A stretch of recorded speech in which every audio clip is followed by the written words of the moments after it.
ரொம்ப நன்றி. அதுக்கப்புறம் அகில சூப்பர் ஸ்டார் சிவாண்ண நன்றிண்ணா. உங்கள் கூட நடித்ததில் ரொம்ப சந்தோஷம். கவி என் கூட நடிச்சிருக்காரு, நல்லா வந்திருக்கு படம். தேங்க்யூ.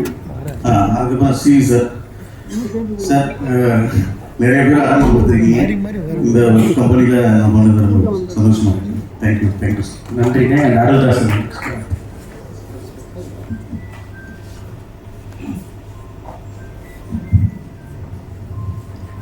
அனைவருக்கும் வணக்கம். ரொம்ப நீண்ட நாளுக்கு அப்புறம் வந்து ஒரு ஐடியா ரொம்ப ஃபுல்லாக இருந்துச்சு.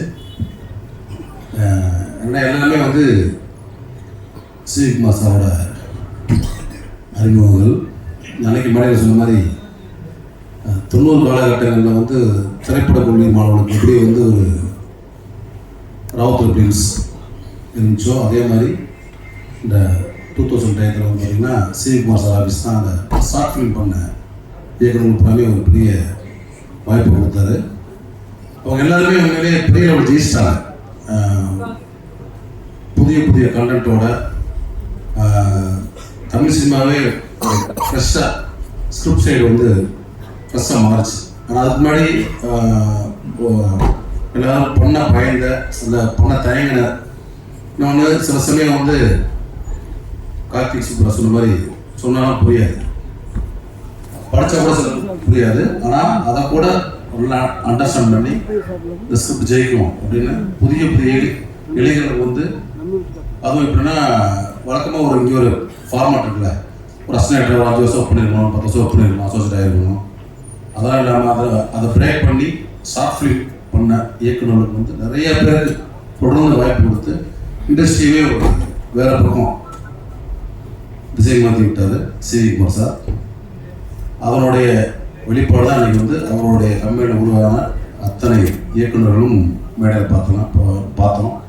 டகத்தி விரிசார்லேருந்து நான் வரைக்கும் இந்த சூழ்நிலை முதல்ல வந்து ரொம்ப தேங்க்ஸ் சொல்லிக்கிறேன் நலன்குமார் சாமிக்கு. ஏன்னா வந்து நான் அறிமுகமானது ஒரு நெகட்டிவ் கேரக்டர் தான் ஒரு 4 மாணவர்களில். பட் வந்து என்னை வந்து எல்லாரும் தெரிய வச்ச படம் 4 மாணவர்கள் இருந்தாலும் அதுக்கப்புறம் இன்னும் பெருசாக ஒரு ஹியூமராக கொண்டு ரீச் பண்ண படம் வந்து சூதர்கோவம். ஏன்னா வழக்கமாக வந்து நம்ம பெரிய ஆக்டர்லாம் கிடையாது, ஒரு டெக்னிக்கலாக இருந்ததுனால எனக்கு பெரிய ஆக்டிங் கற்றுக்கிட்டுலாம் வரல. ஸோ நான் நடித்ததே ஒரு விபத்து தான். அதுக்கப்புறம் வந்து சரி உனக்கு ஓரளவுக்கு நடிக்க வரும் அப்படின்னு காமிச்ச படம் வந்து சூதகம். அந்த சூதகம் பண்ண ரொம்ப சீரியஸாக தான் பண்ணலை, ரொம்ப டக்குன்னு எடுத்தேன். அப்புறம் நான் என்ன நினச்சது தெரியாது, ரொம்ப லைட்டாக. அப்போ எனக்கு அதோட வீரியம் தெரியல, நான் அசால்ட்டாக ஒரு சும்மாரி தான் இருந்தேன். அதான் உண்மை. ஆனால் படம் வந்து தேட்டரில் பார்த்தப்போ வந்து பயங்கரமாக ரெஸ்பான்ஸ் ஆகிடுச்சு. ரொம்ப தேட்டரே அளவில் போட்டு சிரிச்சாங்க. பயங்கரமாக இருக்கிறாங்க, நம்ம இன்னும் நல்லா படித்துடலாமா அப்படின்னு தோணுச்சு எனக்கு. ஸோ நான் காமெடியாக நடிக்க முடியும் அப்படின்னு ஸ்கிரீனில் காமிச்ச நானுக்கு ரொம்ப நன்றி. அதே மாதிரி அந்த படத்தை நடித்த விஜய் சேதுபதி மற்றும் சொன்னாங்க சார் எல்லாத்துக்கும் ரொம்ப தேங்க்ஸ். ஒரு ஃப்ரெண்ட்ஷிப் ஃபிலிம் இந்த டார்க் ஹியூமர். அதே மாதிரி இந்த படம் சூதகம் ஒரு புதிய இயக்குனரை அர்ஜுன் தமிழ் சினிமாவுக்கு வந்து தந்திருக்காரு. ஆல்ரெடி ஒரு படம் பண்ணியிருந்தா கூட இதுதான் ஃபஸ்ட் ரிலீஸ் ஆக நினைக்கிறேன் நான். மிக திறமையான ஒரு இயக்குனர் அர்ஜுன். சார் சொன்ன மாதிரி ஹியூமரை வந்து ஷூட் பண்ணுறது ரொம்ப ஒரு ஷார்ப்பாக இருக்கும். ஏன்னா நம்ம படம் பார்த்து ரசிச்சிடலாம், ஜாலியாக போயிடலாம். அது எடுக்கிறப்ப ஒரு கரெக்டான ஒரு பர்ஃபெக்ட் மீட்டர் எடுக்கணும், கரெக்டான டைமிங் எடுக்கணும். சின்ன சின்ன ரியாக்ஷன் கூட நம்ம பார்த்து வேலை வாங்கணும் டேரக்டர். ஸோ அப்படியேப்பட்ட ஒரு இயக்குனர் வந்து அர்ஜுன். கண்டிப்பாக வந்து ஹியூமர் படம் மட்டும் இல்லை, நிறைய விதவிதமான கதைகளை வந்து தமிழ் சினிமா கொடுத்து அவர் இத்தனை காலம் காத்திருந்த ஒரு காத்திருப்புக்கெல்லாம் ஒரு பெரும் வெற்றி பெற்று நிறைய படங்கள் பண்ணி ஒரு கோடியாக சம்பாதிச்சு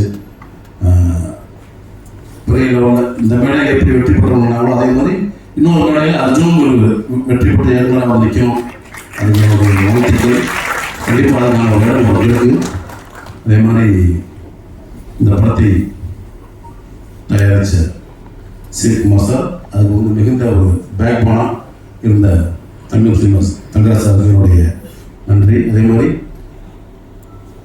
இந்த படத்தில் இந்த மாதிரி தம்பிகள் கல்கி கவி இந்த மாதிரி வளர்ந்து வரக்கூடிய தம்பிகளை ஊக்குவிச்சு வாய்ப்பு கொடுத்த அர்ஜுனுக்கு தேங்க்ஸ். இந்த மாதிரி நடிகர்களையும் இயக்குநர்களையும் மற்றவங்களை உருவாக்குற மாதிரி இந்த மாதிரி வாய்ப்பு தேடி போராடி நடித்து டேக் ஆஃப் ஆகிற நடிகர்களுக்கும் வாய்ப்பு தரணும். அதே மாதிரி எங்களுடைய ஹீரோ சிவா சார், சார் நான் அவர் படத்தில் ஒரு படத்துக்கு வந்து ஒளிப்பதிவு பண்ணியிருக்கேன். அதான் என்னோட ஒளிப்பதிவு லாஸ்ட் படம் ஒன்றும் பண்ணவே இல்லை.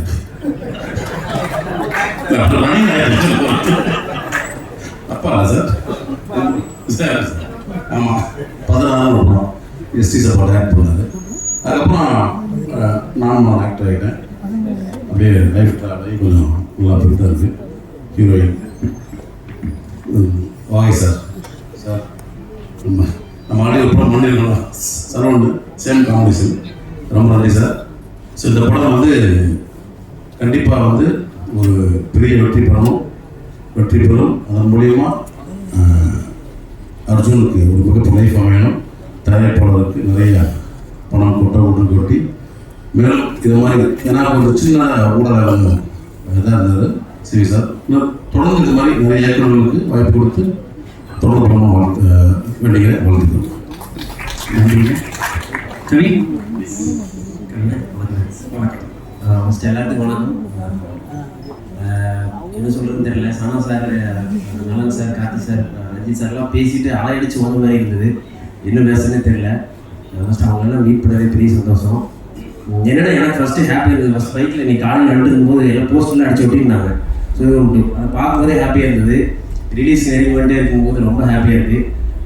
எல்லாத்துக்கூடையும் நானும் பார்க்கணுன்னு ரொம்ப எக்ஸைட்மெண்ட்டாக இருக்கேன். ஃபஸ்ட்டு நலன் சாருக்கு நன்றி. ஏன்னா இந்த வேர்ல்டை க்ரியேட் பண்ணி அவர் பண்ணனால தான் எனக்கு பார்ட் 2ல் எனக்கு நடிக்க வாய்ப்பு கிடைச்சிது. அதனால் அர்ஜுனனாக்கு ரொம்ப நன்றி. ஏன்னா என்னோடய கெரியரில், இந்த ஆக்டிங் கெரியரில் இந்த ரோல் கொடுத்து எனக்கு ஆக்டிங் கெரியர்லேயே ஒரு ஹோப் கொடுத்த கேரக்டர் இது. ஸோ அர்ஜுன் சாருக்கு ரொம்ப நன்றி. சிவகுமார் சார் அண்ட் தங்கராஜ் சாருக்கு ரொம்ப நன்றி. எங்கள் டீம் வந்து எப்படின்னா, எங்கள் கேங் வந்து விஜய் சேதுபதி சார் சொல்கிற மாதிரி நம்ம யாரை பெரிய ஆளுங்க மாட்டாக்கணும், அப்போ தான் நம்ம பெரிய ஆளாகும். அந்த மாதிரி எங்கள் கேங் இருக்குது. ஸோ எங்கள் சிவா சார், ஹரிஷா, கல்கினா, நாங்கள் 4 பேர் ஒரு கேங்கு. எங்கள் கேங் கொஞ்சம் கம்ஃபர்டபுளாக இருந்தது. எப்படின்னா ஒரு கிவன் டேக் ஆகிறது ரொம்ப ஆர்கானிக்காக இருந்துச்சு கூட சேர்ந்து நடிக்கும் போது. ஸோ சிவா சார் எல்லாத்துக்கும் நன்றி எங்கள் கேங்கு. ஸோ மொத்த டீமுக்கும் நன்றி. எட்வின் ப்ரோ சூப்பராக பண்ணார், செம்ம வைபாக இருந்தது. So thank you. எல்லாம் டிசம்பர் 13 தேட்டரில் பாருங்கள். தேங்க்யூ. சூப்பர் கார்த்திக்.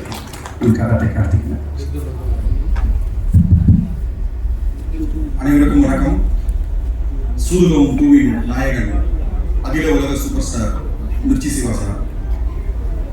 அவரை பற்றி அவருக்கே தெரியாத ஒரு ரகசியத்தை உங்ககிட்ட ஷேர் பண்ணணும்னு ஆசைப்படுறேன் சார். இதுக்கு பர்மிஷன். இந்த ஸ்டேஜ் லிமிட் கேட்டால் நீங்கள் கண்டிப்பாக கொடுப்பீங்கன்னு. ஷூட்டிங் ஸ்பாட்டில் ஒரு நாள் ஒரு ஆக்ஷன் சீக்வன்ஸு ரொம்ப சீரியஸான மூடில் இருக்கும்போது அவருடைய மேக்கப் மேன் சசிகுமார் அண்ணன் அவர் வந்திருப்பாருன்னு நினைக்கிறேன். அவர் வந்து நம்ம எல்லாரும் வந்து மிர்ச்சி சிவா சார் தான் எல்லாரையும் கலாச்சி நம்ம வந்து பார்த்துருக்கோம். அவரை வந்து ரொம்ப நேரம் ஓட்டிகிட்டு ரொம்ப நேரம் கலாச்சிட்டு இருந்தார். ஸோ எனக்கு அப்படியே பயமாயிடுச்சு. மிர்ச்சி சிவா சாரை பார்க்குறேன், ரொம்ப அப்படியே சிரிச்சுட்டா அப்படியே கூலாக வந்து நடந்து போயிட்டு இருந்தார். அந்த சீக்வன்ஸ் முடிஞ்ச உடனே போய் அவர்கிட்ட, என்ன பிரதர் நீங்கள் பாட்டுக்கு இப்படி கலாய்க்கிறீங்க, ஒரு ஏதோ டென்ஷனாக இருக்கிறோம், கோவப்படுற போகிறார் அப்படின்னு கேட்டேன். அவர் சொன்னார், 19 வருஷமாக நான் அவ்வளோ வந்து ட்ராவல் பண்ணிட்டு இருக்கேன், இது வரைக்கும் ஒரே ஒரு நாள் கூட அவர் கோவப்பட்டது கிடையாது, ரொம்ப ஸ்வீட்டாக வந்து ஹேண்டில் பண்ணுவார் எல்லா விஷயத்தையும் அப்படின்னு. ஸோ நான் நினைச்சேன் 19 வருஷமா கோவப்படாத ஒரு மனுஷனை பற்றி பேசி நீ கோவப்பட்ட போகிறாரு அப்படின்னு. ப்ளீஸ் சார் அவர் விட்டுடுங்க சார். உங்க கூட ஒர்க் பண்ண அந்த golden days life time memory sir.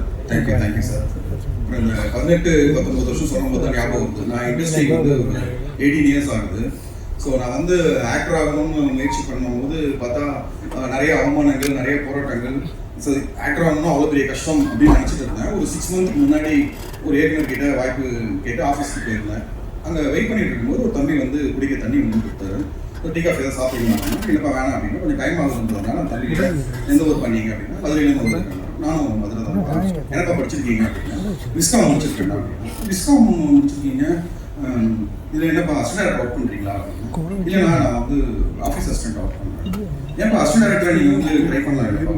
இல்லைண்ணா ஒரு ஏக்கர்கிட்டையும் 10 பேர் 15 பேர் ஆல்ரெடி அசிஸ்டண்டாக இருக்காங்க, வெயிட்டிங்கில் ஒரு 10 பேர் வந்து இருக்காங்க. ஸோ நான் இந்த மாதிரி வந்து ஆஃபீஸ் அசிஸ்டன்ட் ஒர்க் பண்ணேன்னா டெய்லி வந்து நான் வந்து டேரக்டர் கண் முன்னாடி இருக்கேன், எனக்கு எப்படியாவது வந்து ஒரு அசிஸ்டன்ட் டேரக்டராக அடுத்த படத்துக்கு ஒரு வாய்ப்பு கிடைக்கும்னா அதுக்காக தான் அப்படின்னு. ஸோ அதுக்கப்புறம் அசிஸ்டன்ட் டேரக்டர் ஆகி அசிஸ்டன்ட் டேரக்டர் பல வருஷங்கள் போராட்டத்துக்கு பிறகு ஒரு கோ டேரக்டர் அசோசியேட் டேரக்டர் ஆகி அதுக்கப்புறம் ஒரு ஸ்கிரிப்டை வந்து ரெடி பண்ணி ஒரு ஹீரோ கிட்ட போய் கதை சொன்னா, ஹீரோ வந்து ப்ரொடியூசர் கூட்டிடுவாங்க, ப்ரொடியூசர் கிட்ட போய் கதை சொன்னா ஹீரோ டேட் ரெண்டு பேரும் ஒரே டைம்ல சைமல்டேனியஸாக ஓகே பண்ணி ஒரு படம் எடுக்கிறதுன்றது எவ்வளோ பெரிய விஷயம். ஸோ நல்ல வேலை நம்மளாம் வந்து டேரக்டர் ஆகணும்னு ஆசைப்படலை அப்படின்னு எனக்கு அன்றைக்கி தான் தெரிஞ்சது. ஸோ இவ்வளோ பெரிய போராட்டங்கள் பார்த்தீங்கன்னா என் கண் முன்னாடி டபுளாக வந்து கஷ்டப்பட்ட ஒரு மனிதர் வந்து எஸ்ஜே அர்ஜுன் சார். ஸோ அவ்வளோ பெரிய போராட்டங்களுக்கு நடுவில் ஒரு ஹியூமர் கலந்த சூதுகவும் 2 சப்ஜெக்டை வந்து உருவாக்கணும்னா ஒரு தனித்திறமையும் தைரியமும் வேணும். ஸோ இந்த படத்தில் வந்து பார்த்தீங்கன்னா அது சூதுகம் 1 சீக்வல் அப்படியே கண்டினியூட்டி ஒரு 10 இயர்ஸ் கழிச்சு நீங்கள் பார்த்தீங்கன்னா கூட அதனுடைய கண்டினியூஷனாக ஒரு திரைக்கதையை வந்து வடிவமைச்சு அதுலேயும் வந்து ஒரு stunt sequence point of view stunt sequence வந்து அவர் கிரியேட் பண்ணி நைஃப் நரேன் மாஸ்டர் ப்ளஸ் வந்து கார்த்திக் டிஓபி இவங்க எல்லாரும் ஒன்றா சேர்ந்து ஒரே நாளில் அவ்வளோ பெரிய ஃபுட்டேஜ் வந்து எடுத்து கொடுத்தாங்க. ஸோ இந்த எல்லாமே அந்த ட்ரீம் கம் ட்ரூ அப்படின்வாங்க. நம்மளுடைய கனவுகள்லாம் நிச்சயம் ஒரு நாள் வந்து வெற்றி அடையணும் அப்படின்னா அதுக்கு ஒரு சிறந்த தயாரிப்பாளர் வந்து தேவை. அந்த மாதிரி தயாரிப்பாளர் தான் வந்து சிவகுமார் சாரும் தங்கராஜ் சாரும் இணைந்து டிசம்பர் 13 அன்னைக்கு இந்த சூதுகம் 2 வந்து ரிலீஸ் பண்ணுறாங்க.